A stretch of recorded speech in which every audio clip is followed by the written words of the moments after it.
You call him the child? Did you call the child the word? It is my own business. You call him a... Okay, why don't you have the balls to say it right now again? Okay. All right, that's what you say. Nobody dig into your shit. A little kid just did, you dumbass. That little kid, you call him a... Yeah. The little child? What if he acts like one, he's gonna... Are you about to hit him? You chase him here? He took my son's stuff. So that gives you the right to call the child, 5-year-old, an N-word. If that's what he's gonna act That's like. what you're gonna call him. That's what he's gonna act like. You know, that's a hate speech. And you can be recorded for that. I don't give a shit. Huh. Okay, we'll see about that, what the internet has to say about you. Yeah, I can't wait to see what the internet has to say. I'm sure they'll be calling for her name. Another Karen calling a black person something crazy at the park. That's a child. They have to be getting her up out of here, like, right? That's the only thing that makes sense, right? Is that $1 million goal with half of it raised for her being racist? Oh my God. Now, I thought during the pandemic times, the country peaked when it came to racial divides. But coming into 2025 with divisive situations like the Carmelo Anthony situation, you know, the election of Donald Trump and other things like that, there couldn't be much more that could happen that could divide this country any further. At least I would think. But apparently when this racist white woman named Shiloh Hendricks went to the park and called a disabled child the hard R N-word, she was able to raise $500,000 in asking for $1 million for literally being racist. I think this country has lost its mind. Okay, why don't you have the balls to say it right now again? Okay. All right, that's what you say. That little kid, you call him a... The little child? What if he acts like one, he's gonna... Are you about to hit him? You chase him here? Her claims are that this 5-year-old child was digging into her things, you know, stealing whatever sort of snacks she had packed for her child. Now, maybe if something physically was happening to her child, then I could understand it. But this is a park filled with like kids, like true kids. Him taking something while it being wrong doesn't then mean that you retaliate with a bunch of racial epithets. And then, as you heard in that same clip, she said that she was willing to chase him and hit him because if he was acting like a hard R, he was gonna get treated like a hard R. I also think it's crazy because there's a lot of non-blacks seemingly in this situation saying the N-word, but you know, hey. I think what really puts the icing on the cake, and she may or may have not known this, but I don't know, as a parent or as just a person living in society, I think she should be able to tell this. But the 5-year-old in question who was stealing, you know, the go-go squeeze or whatever the hell out of this person's, you know, diaper bag. I'm not gonna lie, go-go squeezes are kind of good. But the 5-year-old in question was autistic. So not only was he a 5-year-old child, he was an autistic 5-year-old child, you know, looking for snacks. I'm pretty sure that little boy has no clue what's going on. He might not even know what the N-word with the hard R means. He's just running around at the park, and it's very sad to see that his first sign of racism is at such a young age. Even though that's very common, I think this is a very aggressive version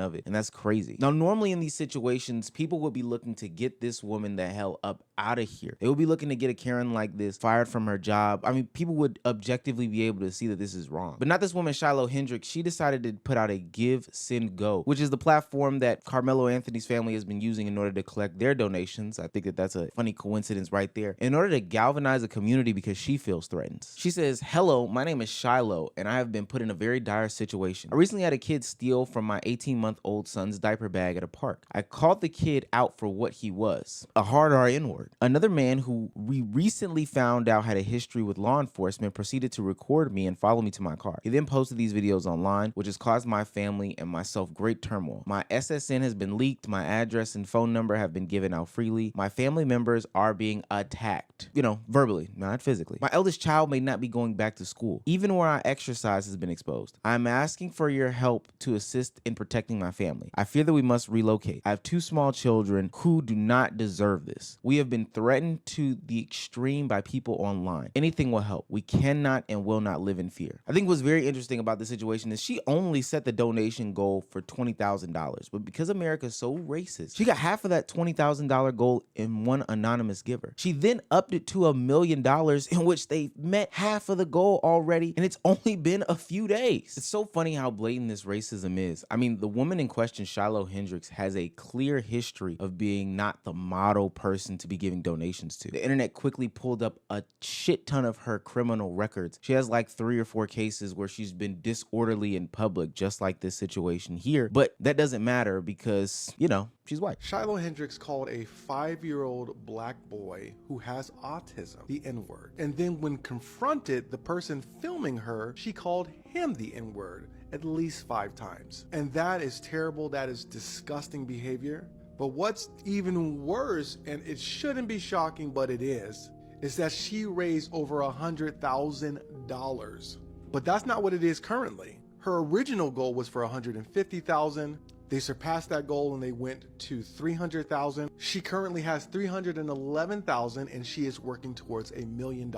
All because she called a 5-year-old black boy the N-word. Now, what I find so funny in this situation is that people are just being straight blatant with their racism. You know, some of the top donations say things like white lives matter, or, you know, hey, we're sick and tired of this, or from a tired and understanding American. Although there are people in so many different rural areas, you know, different counties, different states in the United States that really could be using these donated dollars, that really could be putting this money to good use and good work, not people who have been in situations where they said something that was a racial epithet to a child and now they need protection from people, etc., etc. There are true white people that need help if all white lives matter, or whatever the case may be. But no, they're using this as a moment to essentially get off a lot of different, disgusting, nasty rhetoric. People like Elijah Schaefer, some random YouTube commentator who we can confidently say is now racist, sent out a donation to say, sending my personal support. We are all fatigued and know that rather than changing their behavior, minorities insist on trying to police our words. I expected nothing less than animal behavior for the dregs of society and understand the protective nature you have for your baby. Stay safe. Email me if you need help getting out your side of the story. You'll get through this. We can't forget that this is about a go-go squeeze and an autistic 5-year-old and a 2-year-old. Mind you, the 2-year-old baby, whatever it was, wasn't even in danger as explained by the mom, which I know the story will probably change when we get to the real story. But yeah, the 5-year-old autistic child was stealing the go-go squeeze from her diaper bag. Real safety concern. I've seen people make bad faith comparisons between this situation and the Austin Metcalf Carmelo Anthony situation, seemingly saying that you can't pick and choose between, you know, giving one child bail money for a case that potentially has self-defense implications where, you know, there's so much more narrative to the story, as opposed to this person who was openly and admittedly racist towards a 5-year-old black child.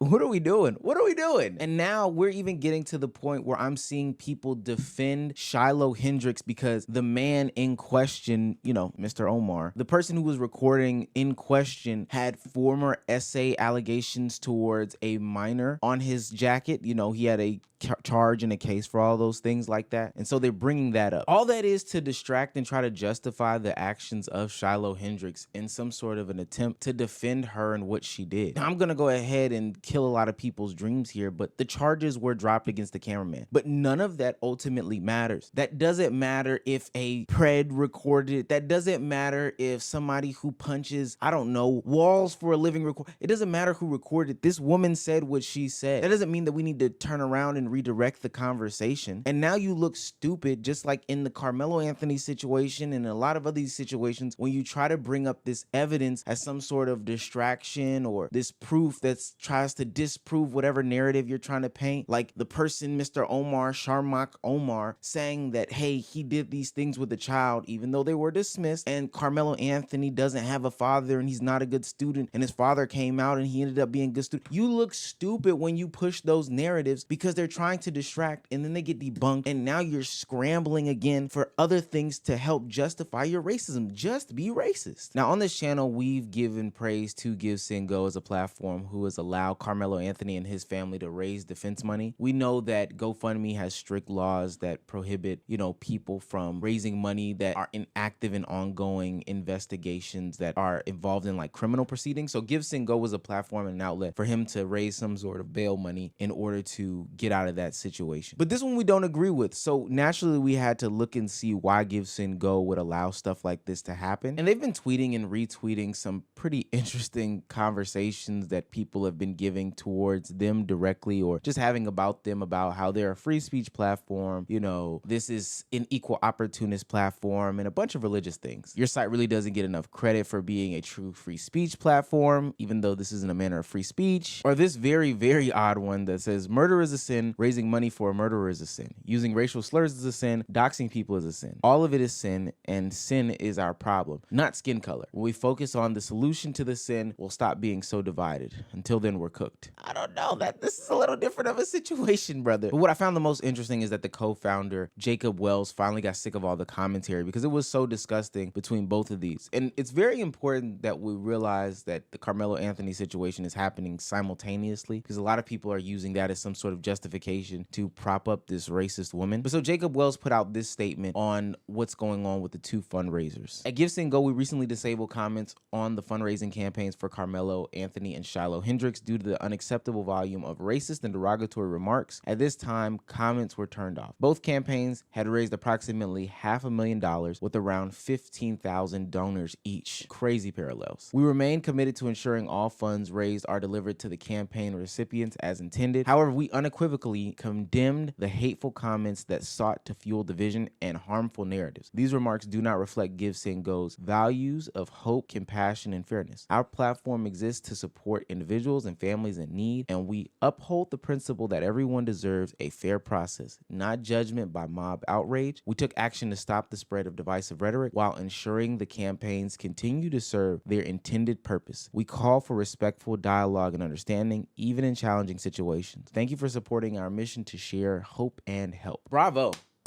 Way to sit on the fence there. I don't think I need to say this, but the biggest difference between the Carmelo Anthony situation and this situation with Shiloh Hendrix is footage. Plain and simple. Footage and a clear admittance as to what went on. That, and you add the actual racial element to it, like the acknowledged and admitted racial element, make these two total different situations. Jacob, you didn't have to do this. This was a bad move. I'm literally seeing people on the internet prop this woman up as if she's some sort of hero or martyr for calling a 5-year-old autistic child the hard R N-word. We've seen situations before where racist martyrs have stepped up and become sort of political figures because they said something outrageous to somebody of a different community. I remember that woman from a couple months ago who said the N-word while wearing an apron or whatever, and she ended up being with like Sneeko and Nick Fuentes and a lot of the right-wing political commentary people. Everybody I know who's married right now, married to broke-ass niggas.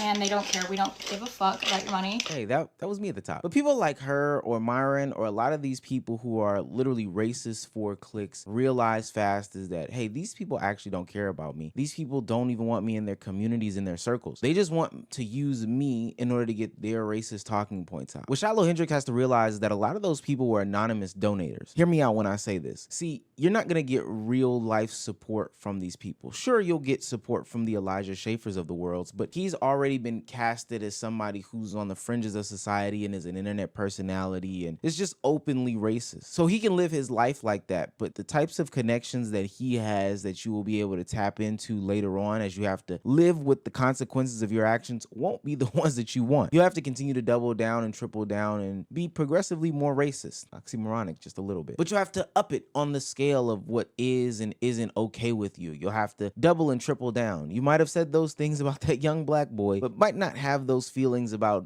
black men, as people have shown in pictures. What I'm ultimately saying is you're tying yourself to a community that doesn't really support you. And hey, I know that sounds crazy after getting $500,000 and is on a fast pace to a full $1 million.